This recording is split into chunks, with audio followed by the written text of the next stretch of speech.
पति का सौदा। मनीषा और नमन की शादी को लगभग 6 साल हो चुके थे। दोनों का एक छोटा सा बेटा भी था। वैसे तो मनीषा और नमन की लाइफ में सब कुछ बहुत अच्छा था, लेकिन बस एक ही प्रॉब्लम थी, और वो ये थी कि मनीषा के सपने काफ़ी बड़े बड़े थे, लेकिन नमन की सैलरी उसके सपनों से थोड़ी सी कमज़ोर थी।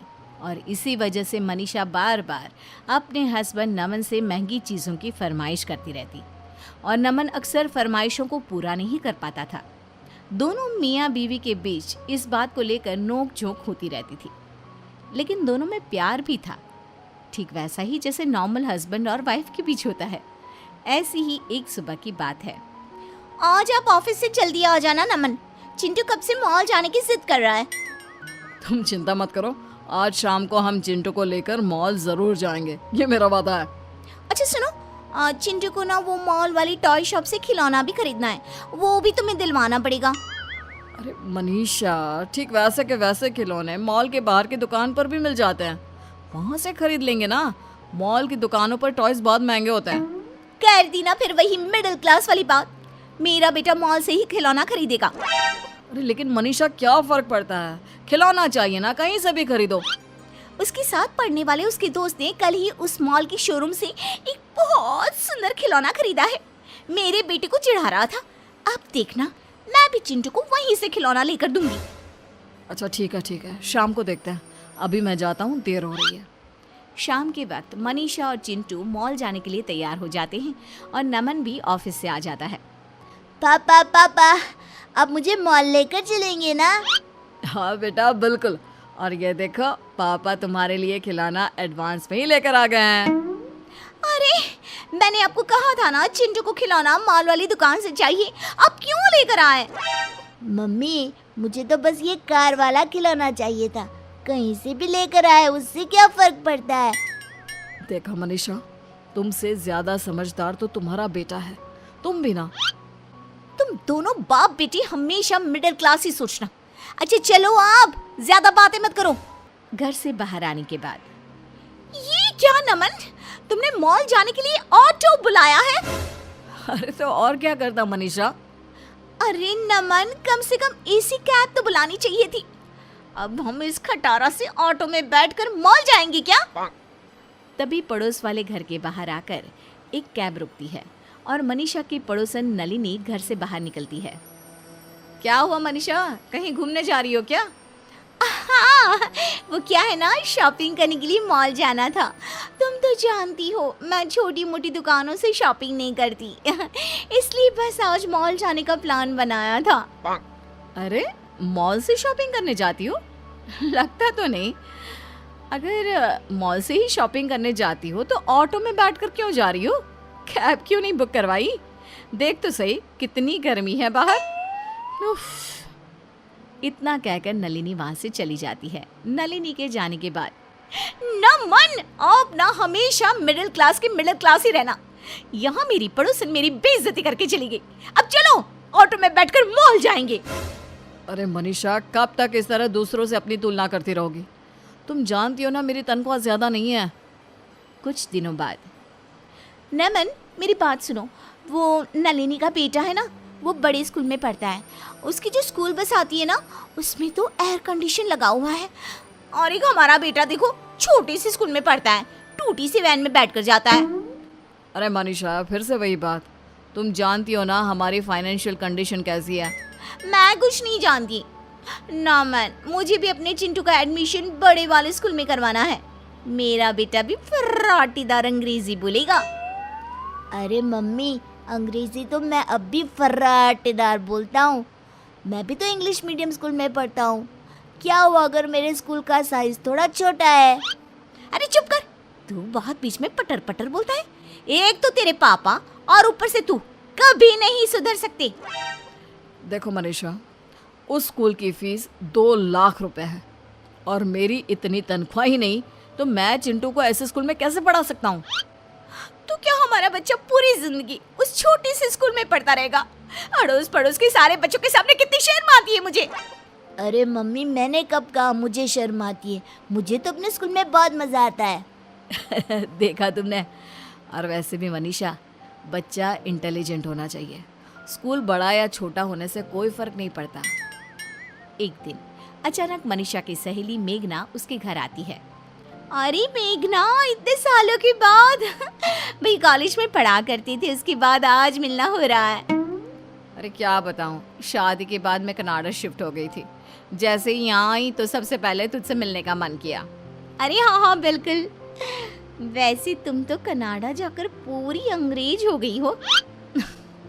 अरे यार वो क्या है ना, इतना पैसे वाला ससुराल मिला है, सब कुछ है, प्रॉपर्टी, बड़ी बड़ी गाड़ियाँ, खूब सारे बंगले। अरे वाह, तुम्हारी तो किस्मत ही बदल गई यार। कितने लकी हो ना तुम। हाँ लकी तो मैं हूँ, खूब सारा पैसा, ऐश करने की सारी चीजें हैं मेरे पास, बस एक पति नहीं है। क्या मतलब पति नहीं है? अरे क्या बताऊँ, जिस लड़के से शादी हुई उसकी कनाडा में ऑलरेडी एक बीवी थी। उसने मुझसे शादी करने के बाद कहा, चाहो तो ये सारा धन दौलत तुम ले लो, लेकिन बस चुपचाप मुझसे दूर रहो। काफ़ी दिन तक तो मैं वहाँ रही, लेकिन फिर परेशान होकर यहाँ इंडिया आ गई। और तुम बताओ, तुम्हारे हस्बैंड कैसे हैं? एक मिनट, मैं तुम्हें अपने पति से मिलवाती हूँ। नमन, जरा इधर तो आइए। ये देखिए मेरी सहेली मेघना, कनाडा से आई है। नमस्ते नमस्ते मेघना जी, कैसी हैं आप? मैं बिल्कुल ठीक हूँ। मनीषा, तुम्हारी फ्रेंड आई है, उसके लिए कुछ खाने पीने की चीज़ लानी है तो मुझे बता दो, मैं बाजार से लेकर आता हूँ। नहीं नहीं नहीं, इसे तो कोल्ड कॉफी बहुत पसंद है और मैं इसके लिए अपने हाथों से बनाऊंगी।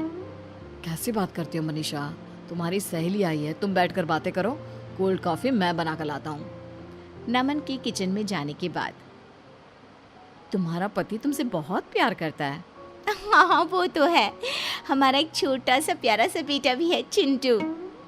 तुम कितनी लकी हो ना, तुम्हें इतना प्यार करने वाला हस्बैंड मिला है। एक मुझे देखो। अरे इसमें लकी होने वाली क्या बात है, हस्बैंड तो प्यार करता है लेकिन कुछ भी नहीं है उसके पास। अरे बस ये छोटा सा घर है, कहने को एक गाड़ी भी नहीं हमारे पास, और बेटा भी ना छोटे से स्कूल में पढ़ता है। वैसे तुम्हारे इस प्रॉब्लम का एक सोल्यूशन है मेरे पास। तुम कल मुझे अपने घर के पास वाले कॉफ़ी शॉप में आकर मिलो ना। और फिर अगले दिन कॉफ़ी शॉप में। बताओ तुमने मुझे यहाँ क्यों बुलाया? और इतनी बड़ी कॉफ़ी शॉप, बहुत महंगी होगी ना? अरे तुम इस बात की चिंता क्यों करती हो, आज से तुम्हें इस बारे में सोचने की बिल्कुल भी ज़रूरत नहीं है। अरे लेकिन ये तो बताओ तुम चाहती क्या हो? तुम्हारा पति। हाँ मतलब पागल हो गई हो क्या? कैसी बात कर रही हो? अरे मनीषा देखो, शांति से सोचो। तुम मुझे अपना पति दे दो और बदले में ये मेरी बड़ी सी लग्जरी गाड़ी, मेरा बड़ा सा बंगला, मेरा सारा पैसा, प्रॉपर्टी सब तुम्हारा। देखो मेरे पास ना इन सब चीज़ों की कमी नहीं है, कमी है तो बस एक प्यार करने वाले पति की। क्या तुम सही कह रही हो? मतलब अगर मैं नमन को तुम्हारे साथ शेयर कर लूँ तो सब कुछ तुम्हारा जो भी है वो मेरा हो जाएगा। मेरा बेटा बड़े वाले स्कूल में पढ़ेगा और मैं मॉल से शॉपिंग कर सकूंगी। अरे मजाक थोड़ी ना कर रही हूँ, गाड़ी, ड्राइवर, महंगे कपड़े, ज्वेलरी, सब कुछ तुम्हारा। बस बदले में मुझे तुम्हारा नमन दे दो यार। लगता है भगवान ने मेरी सुन ली, भले ही देर से सुनी लेकिन सुनी तो सही। अच्छा प्रॉब्लम ये है कि मैं अपने पति को इस चीज़ के लिए राज़ी कैसे करूँगी? देखो वो तुम्हारा प्रॉब्लम है, अब जल्दी से मेरी डील फाइनल कर दो और लो ये महंगी वाली कॉफ़ी पियो। और सुनो, तुम्हें बिल पे करने की भी ज़रूरत नहीं है। घर जाने के बाद, देखो नमन, तुम्हारी तनख्वाह इतनी कम है कि मेरे सपने पूरे नहीं हो सकते और इसलिए मैंने एक डिसीजन लिया है। कैसा डिसीजन? देखो नमन, उस दिन जो मेरी सहेली मेघना घर पर आई थी ना, उसके पास बहुत रुपया पैसा है लेकिन एक प्यार करने वाला पति नहीं है, और मेरे पास तुम हो लेकिन रुपया पैसा नहीं है। तो उसने मुझसे कहा कि तुम्हारे बदले वो मुझे दुनिया की सारी लग्जरी देने को तैयार है। पागल हो गई हो क्या? मेरे बदले का क्या मतलब है? मैं कोई घर में रखी हुई चीज़ हूँ जो तुम उठाकर उससे दे दोगी? देखो नमन, अगर तुम मुझसे और अपने बेटे से जरा सा भी प्यार करते हो ना तो बस तुम्हें इस डील के लिए तैयार होना पड़ेगा। अब से तुम्हें मेघना के साथ रहना है इस घर में, और मैं मेघना के बड़े से बंगले में जाकर रहूंगी।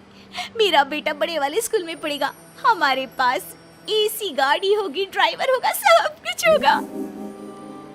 देखो मेघना, ऐसा कुछ नहीं होने वाला। मैं कहीं नहीं जा रहा। अगर तुमने ऐसा नहीं किया ना तो मैं हमेशा के लिए चिंटू को लेकर ये घर छोड़कर चली जाऊंगी। मेघना की जिद के आगे नमन परेशान हो जाता है और फिर मेघना अपना पति मनीषा को दे देती है। कुछ दिनों के बाद मम्मी मुझे पापा चाहिए, मुझे पापा के पास रहना है। सही कहते हो बेटा, तुम्हारे पापा के बिना तो मेरा भी मन नहीं लगता। कितने दिन हो गए हैं वो घर ही नहीं आए। चलो हम उनसे मिलने के लिए चलते हैं। चिंटू और मनीषा नमन से मिलने के लिए अपने पुराने घर में जाते हैं। वहां जाकर देखते हैं कि मेघना और नमन उस छोटे से घर में भी काफी खुश थे। अरे आओ मनीषा, बहुत दिनों के बाद आना हुआ। वो क्या है ना, नमन की बहुत याद आ रही थी इसलिए। पापा आप हमारे साथ रहिए ना, हम आपके साथ इस छोटे से घर में भी रहने को तैयार है। लेकिन बेटा, तुम्हारी मम्मी को तो बड़ा घर चाहिए। अगर तुम्हें मेरे साथ रहना है तो यहाँ मेघना आंटी के साथ रहना पड़ेगा, पुराने घर में। मैं यहाँ रहने के लिए तैयार हूँ। उस बड़े से घर में और बड़ी गाड़ी में मम्मी को जाने दो, मुझे नहीं जाना। अरे ये तुम क्या कह रहे हो? मैंने तुम्हारी वजह से ये डिसीजन लिया था। देखो मनीषा, ये डिसीजन तुमने मेरे बेटे की वजह से नहीं बल्कि अपने बड़े बड़े सपनों को पूरा करने के लिए लिया था। मेरी गलती का मुझे एहसास हो गया है। अब मैं आपके साथ रहना चाहती हूँ। लेकिन अब तो ऐसा नहीं हो सकता। तुमने पेपर्स साइन किए हैं और हमारा सौदा हुआ था। प्रॉपर्टी तुम्हारी और पति मेरा। नमन आप कुछ कहिए ना, ये मेरे साथ ऐसा नहीं कर सकती। देखो मेघना, मनीषा ने जो कुछ भी किया है तुमने कहा वैसा ही किया है। अब मेरे हाथ में कुछ भी नहीं है। तुमने सब कुछ खो दिया, अपना बेटा भी और पति भी। लेकिन मुझे इस छोटे से घर में भी सब कुछ मिल गया।